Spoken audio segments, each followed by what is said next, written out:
ئەو بابەتانە بە تایبەت وەکوتمانێک پەیوەندی بە خانوبەرە و بە کڕین و بە پێشکی پرۆژە سەکنیەکانەوە هەیە بکرێ بە دینار بە هەمان شێوە لەگەڵ بازرگانانە کۆبوونەوەمان کردووە و دواتریش کۆبوونەوەکەین بۆ ئەوەی ئەم نرخانی کە پێوترێت نرخی جملە بە هەمان شێوە بە دینار بێ واتە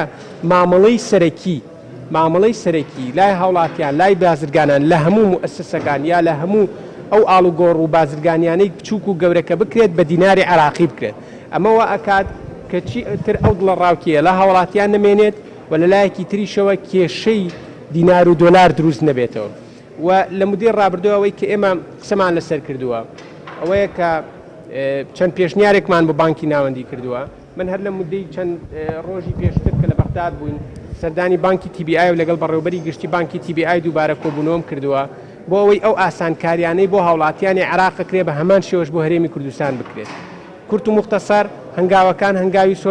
زۆر تەندروستن بە ئاراستەیەکی باشە ڕۆشتووە لە ماوەی چەند ڕۆژی داهاتووشە تەسەورەکەین دابەزینێکی نرخی دۆلاری زیاتر ببینین ئەو سعرەی کە دیاری کراوە 132,000 هێواش بەرەو ڕووی ڕۆین چونکە بینیمان لە مودەی ڕابردووە دڵە ڕاوکێک لای هاوڵاتیان دروست بووە و سعری درا و دیناریا هەموو ستۆکێکی عالەمی لە بۆرسەی عالەمیە ڕەبتی بەو دۆخە دەرونی هاوڵاتیانەوە دۆخی دەرونی هاوڵاتیان ئێستا هێواش خەریکە ئاسایە بێتەوە لەگەڵ ئاسایی بوونەوەی هێواش و لەگەڵ ئەم ڕێکارانە و لەگەڵ پاڵپشتی بانکی فیدراڵی ئەو کاتە ئەو نرخابین کە لە بانکی ناوەندی دیاریکرا